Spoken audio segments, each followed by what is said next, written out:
મિત્રો, અત્યારે ગુજરાતમાં વરસાદે વિરામ લીધો છે.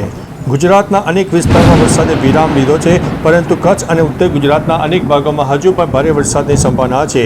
ગુજરાતમાં અષાઢ અને શ્રાવણમાં ધોધમાર વરસ્યા બાદ ભાદરવામાં પણ ભરપૂર વરસી રહ્યા છે. રાજ્યમાં સૌરાષ્ટ્રને બાદ કરતા તમામ ઝોનમાં સિઝનનો 100%થી વધુ વરસાદ થઈ ચૂક્યો છે. છેલ્લા 2-3 દિવસથી દરમિયાન વરસાદે બનાસકાંઠા, પાટણ, કચ્છ સહિતના જિલ્લાને ગમરોડતા ચારેકોર પાણી થઈ જવા પામ્યું છે.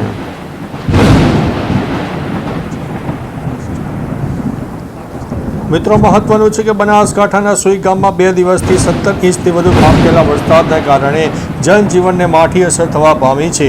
તો કચ્છમાં પણ ભારે વરસાદના કારણે લોકોને પરેશાનીનો સામનો કરવો પડી રહ્યો છે. મિત્રો, કચ્છ અને બનાસકાંઠાની વાત કરીએ તો જે તે વિસ્તારોમાં સર્જાયેલી જળબંબાકારની પરિસ્થિતિને કારણે હજુ પણ વરસાદી પાણી ઓસર્યા બાદ નુકસાનીના દ્રશ્યો સામે આવી રહ્યા છે. બંને જિલ્લામાં ખેતીના પાકને વ્યાપક નુકસાન થયું છે. સાંતલપુર અને રાધનપુર તાલુકાના 50,000 હેક્ટરમાં નુકસાનીનો અંદાજ છે. તો સુઈ ગામમાં સ્થાનિકો ઊંચાણવાળા વિસ્તારોમાં સ્થળાંતર થયા છે. સાથે જ મચ્છુ 2 ડેમ અને 100% ભરાઈ જવા પામ્યો છે. મિત્રો, મહત્વનું છે કે રાજ્યમાં આજથી મેઘરાજા વિરામ લે તેવી શક્યતા છે.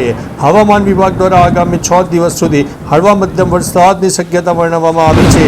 રાજ્યમાં આજથી વરસાદનું જોર ઘટે તેવી સંભાવના છે. એલર્ટની વાત કરીએ તો આજે ફક્ત કચ્છ જિલ્લામાં યલો એલર્ટ સાથે અમુક વિસ્તારમાં ભારે વરસાદની સંભાવના વ્યક્ત કરવામાં આવી છે. મિત્રો, મહત્વનું છે કે મોરબી અને માળિયા તાલુકા માટે આશીર્વાદ સમાન ગણાતો મચ્છુ 2 ડેમ આ વર્ષે ધીમી ગતિએ વરસાદ પડ્યો હોવા છતાં અંતિમ તબક્કામાં થયેલા ભારે વરસાદને કારણે ઓવરફ્લો થયો છે.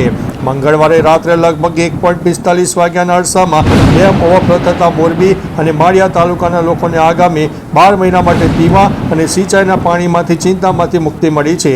આ ડેમમાંથી પાણી છોડાતા પહેલા મોરબી અને માળિયાના 29 ગામને એલર્ટ પણ કરી દેવામાં આવ્યા છે.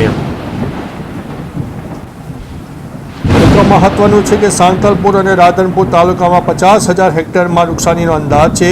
ત્યારે સુઈ ગામમાં સ્થાનિકો ઊંચાણવાળા વિસ્તારોમાં સ્થળાંતર થઈ જવા પામ્યા છે.